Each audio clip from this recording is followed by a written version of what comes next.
this whole series of questions and responses has been to let people know what's important and what you could do. But one, maybe not final, but I think final question, what advice would you give to people who are saying, I don't know, I'm getting older, I don't know that I want to go start something this big. What would you tell them? These are our friends, John and Katie. We got to know them when they invited us over. We've shown it on the video. We can show that here. They had a bunch of starts for us. They're the reason we have a garden. That and my niece. Yes. We wanted to share their story. It's an interesting story, like so many are, right? Of how they got to this place and what they're done with it and what they are going to do with it. So, first of all, do you have outside jobs? Yes. Both of you do. Full-time off farm, Monday through Friday. Okay. That's how you support your bad habits, basically. Yes. Exactly. All right. So, when did you move here and why? So we've been here since October of 19, and we had another piece of property that was about a half acre, and we knew we wanted more. Our passion was to start an apple orchard. And so we wanted more, and we couldn't do it at that time. So we sold everything, and we moved into an apartment for 2 years, saved every single penny we could, squirreled away. It was a rough time for us living in an apartment. And then we found this. Then we started looking, and it took a long time to find property. But then we found this piece of property. How long ago? How long ago? We found October 19 is when we moved in. Yeah, but of 2019, we found this property. It took us a better part of 5-6 months to close on this property because there's 7 buildings, and every building has to be redone to some degree, particularly the main house. And so there was a lot of negotiation that went back and forth, inspections and stuff, until we came to an agreement. And then the owner didn't want to move out right away. He wanted to extend the closing, which we felt bad for him because he was an elderly man and he was stuck between a rock and a hard place getting out of here. So we did that. We offered to extend it a little further. Anyways, so it took us 5 or 6 months to actually finally close and move into the property. Okay. So describe your decision process on looking for what were you looking for, and at some point you said you wanted more, but there was a process before you chose this place. There is, and let me because I think the apple orchard. Well, the apple orchard was really neat. So our youngest was preparing to graduate high school and head off to college, and then we would be empty nesters. So we were looking for a place that we could take everything we've done throughout our married life, and in some cases before then, and put it together into practice at one location. And one of the, my children just came home with a loud vehicle. Anyways, our heart was always set on an apple orchard. It's a dream. We practiced grafting apples and growing apples previously, and that was just what we came to the conclusion is I want to have an apple orchard, and this is our retirement. We're also looking at, this is probably going to be, it may not be our last stop in our life, but it's going to be probably the stop until we retire. So we need to prepare this for our retirement. Do you two mind telling them how old you are? I don't know. I'll be 55 in October. And I am 57. Okay, thank you. So, I'm a young 57. And I'm an old 55. Anyway. So looking for the right land for apple orchards around here, we found several. And we thought they were the right ones. And you go to close and something happens and it kind of feels like it's taken from you. It wasn't, but it feels like it's taken from you, and your heart's broken. And so we spent more time looking, finding new places, and eventually we found a place that we thought was it, and at the same time, our real estate agent who was also our dear friend, brought us here and said, take a look at this place. So we did. And then we went back and forth and we said, realistically, which one do you really think would be more us? And we both said, this one. And we haven't regretted it. We all the work that's going on here, we still feel like we really feel like this was the right choice. You know, we really believe this was the right choice for us. We feel at home. We got a lot of work, a lot of projects, but it feels right. We work really well together. We balance each other. We both are extremely handy. Now, there's plenty of times as we were younger that it wasn't and we have this can-do attitude. If I don't know how to do it, I'll learn. I mean, I rewired all the electricity in the house. It's the first time I ever did electricity, ever. And I just watched YouTube videos. I asked professionals and read books and wired it. And when the inspector came in, he said, who did this wiring? I said, I did, and he was very, very impressed. So, you know, it's like, what's the worst that could happen? We just try. And if we fail, then we hire someone to fix it. But it just worked. John did all the plumbing. We're doing all the hanging all the drywall. You mentioned that you did a little bit of apple grafting and so forth along the way. And from previous conversation, I know little is kind of an understatement. Well, how about if we walk to the apple orchard? Yeah, let's do that. Okay. We worked with our county extension office, and we went to a workshop on how to graft apples. And we grafted maybe 2, and then we came home and did 8 or 9 more, I think. Is that it? Yeah. The previous location where we lived, we only had a half an acre. And but we want the land to work for us. Half an acre, you can still do so much. Quarter of an acre. I'll tell you a story about our apartment that we made work for us. I'm a firm believer that your land should be working for you and not you working for the land. If you're out there maintaining it and mowing it, whatever, then in my opinion, you're wasting your time. Unless that's what you enjoy, you're wasting your time. That land needs to be working for you. And so we utilized every inch of that property, and one of them was we learned how to graft apple trees. We learned a bit about what grows well in this area. We weren't necessarily so big on organics, but trying to grow as natural as possible, go in organic practices was a big deal. So what could we grow here that tastes good, that can handle the area? And we did a lot of research there, and we learned a lot. And so we started grafting our own apple trees at the time. We didn't do a lot, but like you said, we started with 2. We did another 8 more. We gave those away. Some didn't make it. But the ones that made it did very well. And we produced quite a few apples out of those few trees that we grew on that property. So we did that, and that was a number of years that we did that. So that's where the whole apple knowledge started. And that's then from there, it's like, we can do this. And we just started doing more research and just jumping in deeper and deeper. This is our baby. This is our experimental. This is a learning for us before we go with everything. We've got 40 apple trees in this small area. These are referred to as trellised, high-density apple trees. And you can, right now they're growing about 20 inches apart. And you can, in some cases, they're doing them 18 inches apart or even closer. But these are 20 inches apart.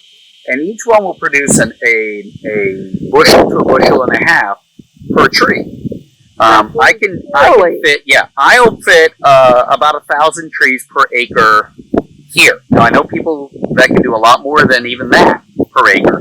But we'll be thousands our goal. Say the name again of what this is called. This is called, it's high density trellising apple orchard, which you have to use dwarf apple trees for that. Dwarf stock, dwarf rootstock. And you've got metal or wires through here. I've got metal wires. That holds the arms of the trees. Right. As we train them. Right. So you're training them in and out. Correct. Okay. Right. The term is called feathering with the branches to get them grow a particular way. They'll grow wide, not deep. They'll only be about 3 feet deep. Okay. But then they'll be wide, kind of like a grape, like a grape pellet. Okay. That way. Yeah. Right. So now the types that I'm testing here, some don't have a high resistance to the blights and funguses and such that we have in this area. But I wanted to experiment with them anyways. And then I have some that have a high resistance here to see the difference, to see what it would take to get them to grow. So some of the brands I have are Enterprise, Williams Pride, Pristines, Liberties, and those have the higher end resistance. But then I have some heirlooms like the Newtown Pippins, and the Newtowns are supposed to make some of the most phenomenal cider. And they've been around for 250 years. That's an old American heirloom. That's where we got the name for our farm, Newtown Farm. Well, our last name's Newton, which came from Newtown. It's a Scottish term for it. But yeah, so Newtown Pippins just fit us perfectly on that. So hopefully we'll get those successful. That's these trees right here, right next to you are actually the Newtown Pippins. I've got a couple apples I let them try. This is the second year that I've had these trees. So I let them do a few apples, and we'll see what that's like. So John, you're going to do all the experimenting. So when we get ready to plant, we're going to know which one to do. Absolutely, absolutely. It's not just what can be the high resistance. You can do the research on that, but what does the apple really taste like? Right. That's the other end of it. I don't want to just grow a tree that just is able to produce. I want to make sure we have a good flavored apple here as well. So okay. How many acres do you have? we have 7 acres okay. total. We won't use all that for the apples. We'll probably use 2.5 acres for the apples, maybe 3. And you're going to put how many trees on an acre? 1,000 trees per acre. Wow. That's our goal. 2,500 is what we're going for on the apples. And how many do you have in here? We have 40 now, right here in this small area. Very good. So your plan, it sounds like you're going to be doing quite a few pounds of apples, bushels of apples out of that. What we hope to do is have a U-pick, and we want to make it where families can come out and have a picnic and play on bales of hay maybe and spend a day, pick apples. We're talking about processes of maybe having people adopt a tree, and they adopt a tree or they give it as a gift, and then that year all the apples from that tree go to that person. There's a lot of different variables, but we're still 2 years from that at least, because apples will take a long time. Yeah.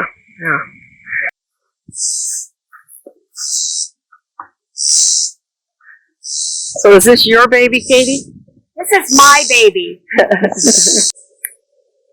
So this is what John, it's one of his biggest thrills and frustrations, because we're building a house, and spending so much time on this garden was not really part of the plan, but I just had a passion to grow. And it wasn't going to be as big as it is. I was going to plant a few of this, a few of that, but our chickens got out and pulled all the tags. And so in order to get the varieties I really wanted, I had to plant them all. So I have about 50 tomato plants and about 50 pepper plants. I've already harvested beets and onions and garlic, and so we're using the woven weed fabric. That is a lifesaver. It is. Oh my gosh. I cannot so even imagine. And we'll pull it up and we'll add amendments at the end and put it back down. But I have paprika peppers, and I've already smoked a batch of paprika, and we're dehydrating it to make I've said this morning for sure, we are doing on ours next time, and I didn't know you'd done it.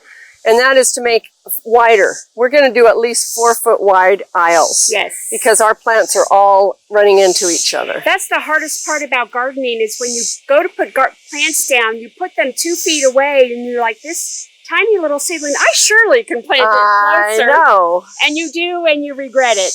And my supports, so these tomatoes didn't get supported well, and they're growing on the ground like a vine. And we just have too many things on our plate. And we're giving ourselves grace to not do this perfectly, but I'm still harvesting tomatoes. Yep. So, I've heard a lot of times plants want to grow, and they want to grow, and we're letting them grow. Yep. Just let them grow. So we have lots of different varieties of peppers, and we're going to be bottling a lot of our peppers, and we'll be giving that as gifts. Okay. Because our family always wants things that we've made from our land, because our families are not all farmers. And That's they don't right. That's They're right. thrilled that we do the work for Yeah. them. They love it that you are. Yes, absolutely. So, And then your flowers, your plants with all the flowers. What are those those? are loofah gourds. Oh, you Oh got my gosh, really. I heard those were so hard to grow. I've never grown them. Well, we've tried once and they were horrible. And so we planted 3 plants and they are taking over. So some of this is cucumbers.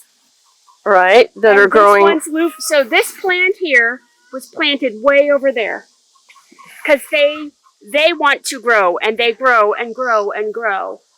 So we have cucumbers that are pretty close to the end, and then the loofah. And I don't think I'll have to plant. And loofah. hanging down are Those are the loofah gourds. and then these are cukes. Yes. And these are tomatoes. Yes. Okay. And I had green beans in there, but again, they got a little overpowered by the tomatoes. Yeah. So live and learn. Okay. So you've got Well, you got your beans hanging down. you've got two boxes with the trellis between them. So it doesn't take up bed space. Yeah. Very nice. So, Very nice. and it's, this is definitely where I have to give myself grace. Do I want to pull up those dead plants? Absolutely. But I don't have time right now, and they're not going to hurt anything. Yeah. So we just let them go. Yep. And all my brassica plants, they're spent. Yep. I need to pull them up, but, winter's coming. Exactly. So there's a reason that you're spent, that you don't have time.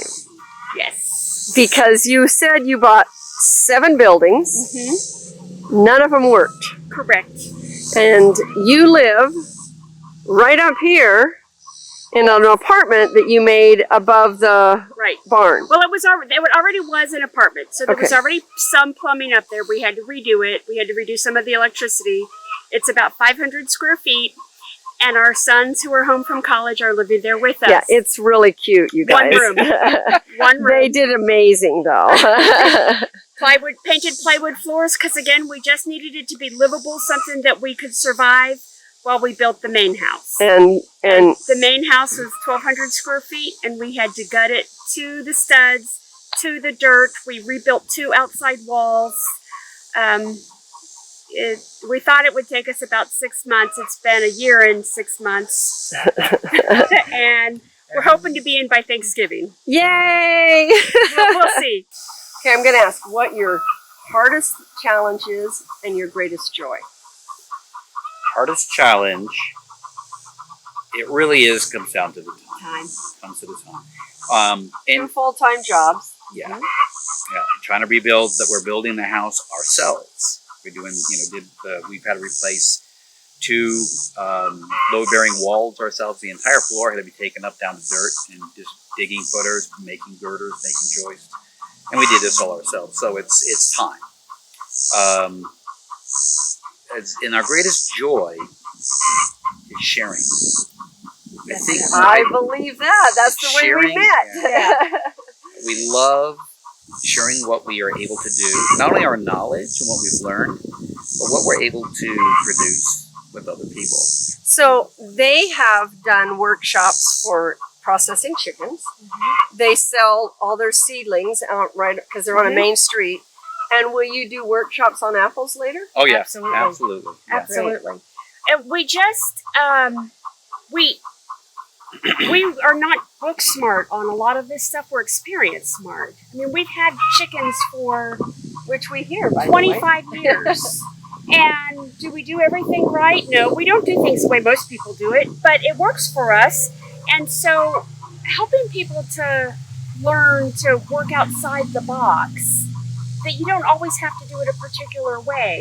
And we do. We like sharing that. And that's one of the biggest pains of our house not being guest ready, is we can't just have people come over for dinner Yeah. and, chit chat. I mean, we Yeah. don't even have a dining room table that will sit 5 people.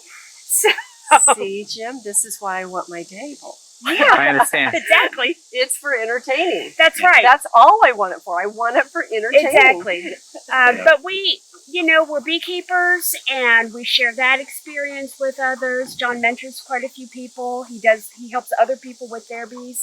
we just like sharing our time in it, because otherwise, what is there? Yeah. So let's show the bees and your chickens. Before we do that, I have one question. On the tearing down of the walls and the rebuilding of walls and so forth, how much of that did you have previous experience doing? Some, but not Tiny, professionally. My dad's always built porches, workshops, decks onto our property growing up, and so I've learned from him much of how to swing a hammer, basically, but really not a lot. All in all, not a lot. Load-bearing wall. Okay, what does that mean? That was something we had to learn. How do you take down a load-bearing wall without your ceiling collapsing? Well, how to learn that. That's not the stuff that I grew up learning. Making sure things are straight, horizontal, level, things like that. Those are things Dad pressed. But all that other stuff we had to learn. We hired an engineer who came out and looked at everything. We had contractors come in and they would say, "Oh wow, how is that wall being held up? Oh wow," because the house is a very old house and it was very tiny. And the previous owners over the years have built in on every area, and they kind of just band-aided everything together. So sounds like our house. it was. They would just be really shocked. How did that happen? I don't know how that happened. How you can work that? So we hired an engineer. And he came out and he was phenomenal. He gave us the report that we needed we do have to be permitted here where we are. So he gave us the information for the permit, but he also gave us information. I would suggest you do this. I would suggest you do that. And as we're in the middle of things, we would take a picture and send it to him and say, "What do you think?" So we did rely on expert advice from other people. We didn't just wing it, but we weren't afraid to tear a wall down.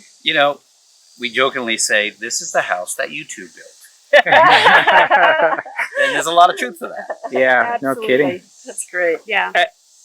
Before you committed to buying the house, were you aware of how much work it was going to need? No. We knew there was going to be a lot of work because we saw some of the damage when we bought it, before we bought it. But as we got into it, it was not even close to where we anticipated it being. I was going to say that we are probably now, after a year and a half of working on it, where we thought we would be a month after buying that. So, but we also have the mentality of, we're tearing this part down, let's do it right. You know, we want it done well. So a quick story. We have our own blog that we do, and it's called, ours is called Undaunted Farming. And where can we find it? Oh, it's at thenewtownfarm.com. Okay. So at one point we were taking down part of the floor, and we were finding out that one entire external wall was gone due to termites. So was the floor. And when we would find that out, instead of shaking our heads and getting frustrated and throwing a hissy fit, my wife looked at me and I had a smile on my face, and she said, "I'm not daunted." And I said, "Either am I." And so that began our I lawn. love that. What else are we going to do with our time? Yeah. We'll garden, we'll take care of animals, we'll fix it. Once our middle son today asked us, "Okay, when the house is done, what are you going to do next?" Well, you could sit around and watch TV, right? That is what we discovered with our home, because we had to take it down to the studs and put in a wall like you did. There isn't anything that scares me anymore. I'm like, oh, that's going to be bad and molded. Okay, we'll just take it out, re-put the new studs in, and put the wall. Right. It doesn't scare me anymore. Exactly. And I think that's a great place to feel. Exactly. Absolutely. We raised our sons with this philosophy of not being afraid to fail. And they've all taken on projects, and you'll see it, we have a workshop here in which my youngest son has just fallen in love with the wood, the old wood here, and turning it into tabletops and beautiful boxes and stuff. And he's just not afraid, none of them, cooking or anything. So your kids are sustaining you in this? Absolutely. Absolutely. And when you ask them what did we pass on to you? We didn't pass on a love of sports or cars, or we passed on a love of adventure. That's really what it comes down to. Everything is a challenge. God has given us all of this. How old are your children? Our oldest is 29, and 27, and then 20. Okay. All boys. So, and our oldest is living, he's married, he's living in Tulsa. He's a civil engineer, and so he just redid part of his house and he hired it out, which is fine, Yeah. you know, and, but we just all just figure things out. Two roosters. So we had 6 babies that hatched, and we're sure 3 of them are roosters, but we're not sure if the 4th one is. I'm like, you don't need this many roosters. Yeah. One thing I've never learned to do, and I don't know if I want to learn to do, and that's sexing chickens. No. You know, let somebody else do that. That's one of those things I don't know. What? Sexing chickens. Yeah, fence is live. I can unplug it. The fence. No. Here, Jiggy, I got to tell you, electrical fence for them to run around, because we have major critter problems. We lost almost every one of our chickens here at one point.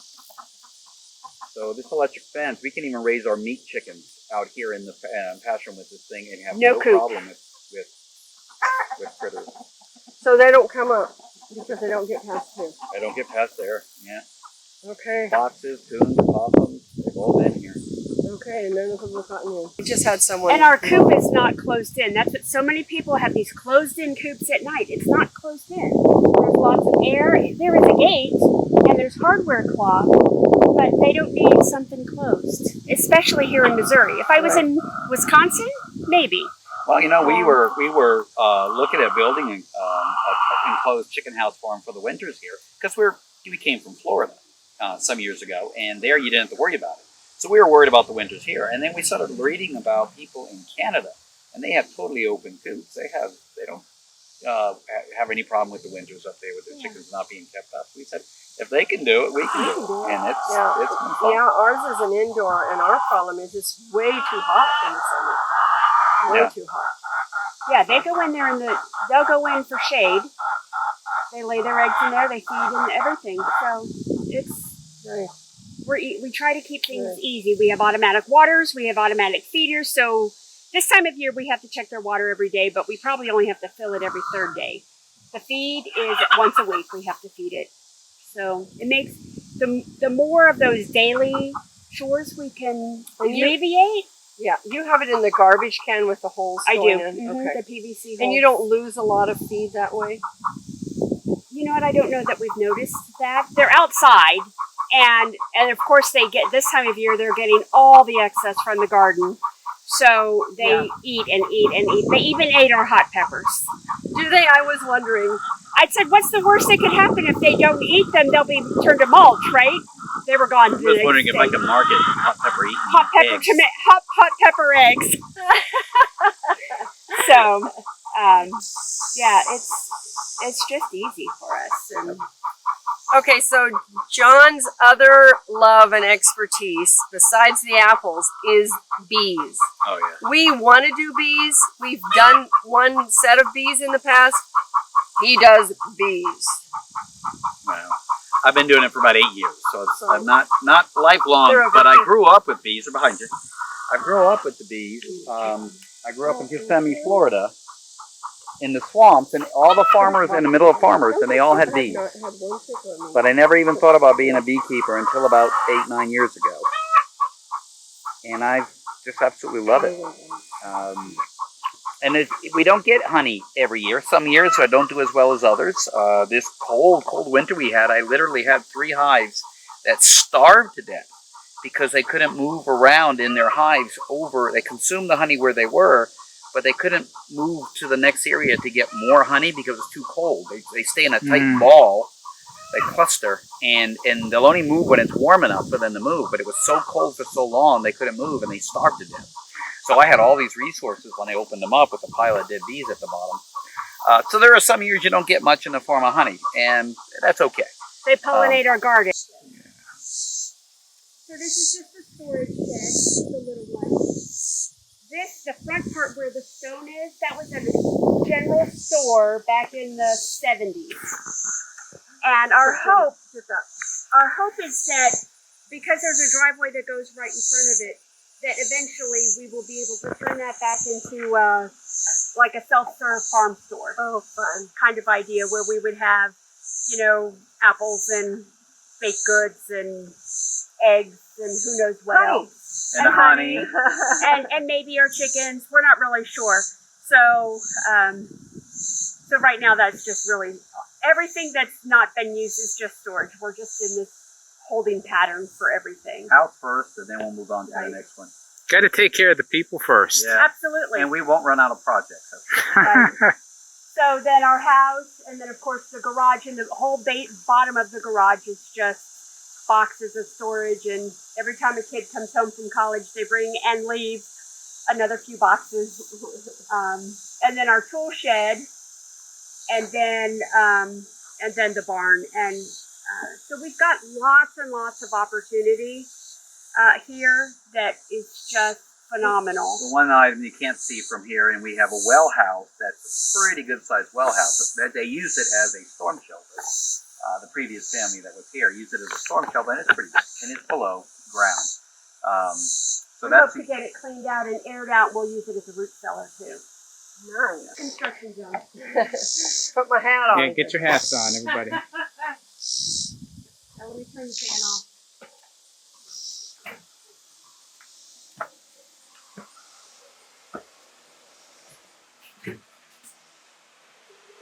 Oh, and your spray foam. yeah. So spray foam megabucks. I'll tell you this. $2,500. This How much? $2,500 For how many? all of it, Okay. all of that. But the work up there is we like it. Okay. Um, Cool.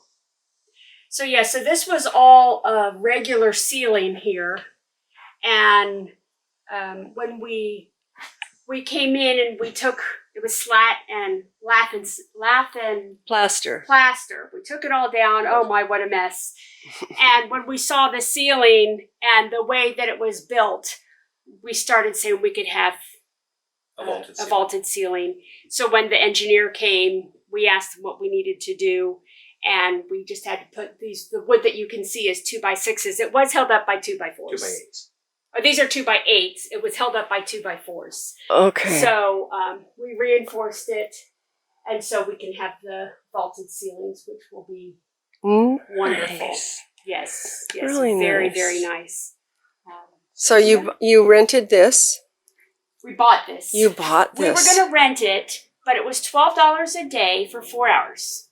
Oh. And we would have to go back and forth and back and forth. So we bought it for $200, and when we're done, we'll sell it. Absolutely. And even if we only sell it And for we'd have bought it if we'd have known about it. No, we're done. So but we're going to do the other buildings too. yeah. Yeah. And if we sell it for $100, we're still ahead of the game. Well, if you throw it away, you've made money. Yeah. So It was a 2-bedroom, 1-bathroom house when we bought it, and the 2 bedrooms were on opposite sides. It was really configured weird, and we knew we wanted to open it up. So you just gutted the entire We gutted thing. everything. Everything. And And then it used di- to be the living room over on the far side over there on the other side of that wall. Katie's standing, in fact, you're standing pretty much where a bedroom was. There was a small bathroom behind you. And this was living room and dining room. yeah, so we converted the living room. Dining room and kitchen. Living room we're converting into a master bedroom with a bathroom. Okay. The bathroom we enlarged substantially. Okay.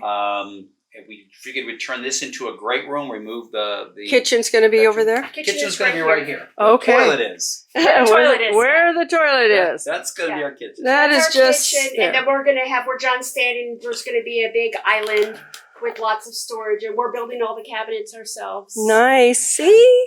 Well, it used to be way cheaper. We don't know with the price of materials. We're gonna have Yeah. to figure that out. Yeah. And then we're gonna heat, and we're gonna use mini splits for air conditioner Yes. and heat, and then we're gonna put a wood stove. So you didn't consider yourself a homesteader to begin with. And homesteading has myriads of definitions, Yes. especially for seniors retiring to a homestead. So in your mind, what is it for you guys? Well, I think what John said before about making the land work for you, so that I don't have to mow it and weed eat and fertilize and all of those things. So making it work. We have a garden, and the more that we can grow that we eat from our own land, the better. We're having the apple tree, so that's going to be an income source for us. So that's part of our home sustaining Right. us. We have the chickens for eggs. We raise meat birds. Eventually, When the house is done, we want to get pigs. And the pigs will put out in the forest and help them clear some of our land. It's kind of that same thing that we want the animals to work for us as we want the land to work for us, so that we look for the easiest way out. There's a lot of hard work, but lots and lots of hard work. But if we can do something to make it easier, like the automatic feeders for the chickens, we get tired faster. Mm-hmm. You know, when we built a house we had a house built when we were in our 20s, and it was way easier than this, but we were younger and didn't have creaky knees. If somebody asked me to define homestead, I would tell them, I would consider, when we first got married, we had an apartment, a patio, and it had a foot between it and it had a little fencing. So it had a foot between the patio and the fence, all the way around this patio of dirt. And I went and I cultivated that soil and I fed that soil, and then we started growing. And we were the apartment that just was a massive garden. I consider that homesteading, because we're working with nature, with the earth, with plants, and that sounds kind of cliche maybe, but we're working with providing resources, food, or loofah is not food, but that's still a product that we can grow and use. So we're working with this to produce, and it does reduce our expense going to the grocery store and such. So from that, through all the different stages we did throughout our lives, some got bigger and bigger as we moved through life, to where we are now. I think all of it, to me, was a form of homesteading. So homesteading for me was working with what you have regarding your plot of land or your apartment. Mm-hmm. Making our home work for us. And just working to where you can be producing something with it. It doesn't have to be a lot, but producing something with it, and it brings you peace. It's got to bring you some peace. It's hard work, but it's hard work that brings me peace, that makes me feel good. I think that's, to me, what homesteading is more than anything. I don't have to be 100% sustained by it by any means. I think everything else is what matters. I think what we have chosen to do with the Seniorsteading Mm-hmm. is to tell people to live a homestead life. And you can do that in an apartment. Absolutely. You can do that, what you described today. That's why we say a homestead life. Because it's being able to provide as much as you can for yourself where you're at. Right. And if you still eat TV dinners once in a while, you're not a failure. We try to eat as clean as we can, and from food but every now and then, you just got to run through a drive-thru. Well, we're still living. Absolutely. Our apartment has we have a kitchenette, but we have no kitchen. So there's no dishwasher, no stove or oven or anything like that. So coming home and making a meal, which is an undertaking before we get started working on the house. There are times where, like, you know what, today I'm grabbing some burgers from whoever. Absolutely. And we're going to gulp them down and get on the house. So Yeah. This whole series of questions and responses has been to let people know what's important and what you could do. But one, maybe not final, but I think final question: what advice would you give to people who say, I don't know, I'm getting older, I don't know that I want to go start something this big? What would you tell them? Well, I don't think you have to start. So I think we have grandiose ideas, and we are very sure of ourselves. You don't have to be. You can start with a garden. You can start, like when we had our half acre, we still had a 40 by 40 garden, and we had fruit trees, and we had chickens, and you can pick, but I think not do everything all at once. Don't rush in and do it all. Pick one thing. And so if you want to start a garden, start now thinking about next year's garden, getting your soil prepared, getting mulch, finding your sources, figure out how you're going to do your beds in the winter, not right before seedlings start. Do those kinds of things now. If you want to get chickens, start small, 4 chickens, and then chicken math sits in. Don't ask me how many chickens I have no idea. Somewhere in the 30-ish, we think, maybe. I just like that name. But you know, you can just, there's so many things that you can do and definitely share it with others, and then find other people that are similar. Yes. That want to do it. You know, the seniors are portrayed as going to the Moose Lodge or playing bridge and, you know, all of those kinds of things. And that's great because they want to have camaraderie. Right. So find another homesteader. I know. You guys live 35 minutes from us, and that's a neighbor. Right. Exactly. It's a like-minded neighbor. Exactly. And that's the other thing. Once the house is done, then we can come to your house for a weekend and work a project that you need more than And two we can hands. come here. And you can come here. Those kinds of things that happen. And like when I had my seedling sale, the number of people that stopped by and talked, and you know, you just get so much hope for humanity. Yes. So much hope.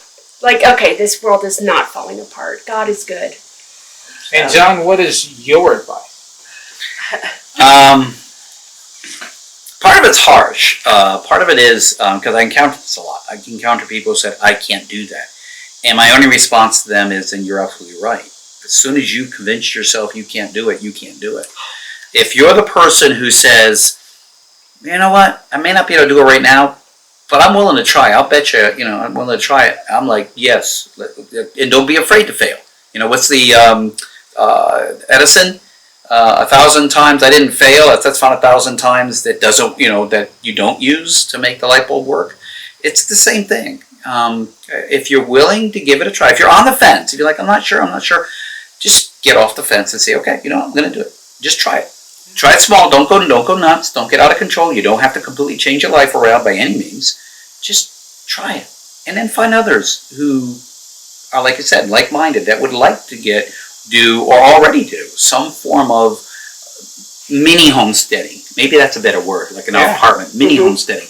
You know, but you will find joy in not only the stuff you grow that you can consume, but the stuff you grow that you can use as a lotion, or the stuff you make with your hands, be it leather or woodworking or anything like that. Anything you do that kind of brings you down to, down's wrong. Grounds you. Thank you. Grounds you is a good thing. And all it will do is it makes you feel better, you become a better person. So get off the fence if you're not sure. If you know you want to do it, do it. And if you say, no, I can't do it, then I agree with you. You can't do it. You know, that you convince yourself, and that's it.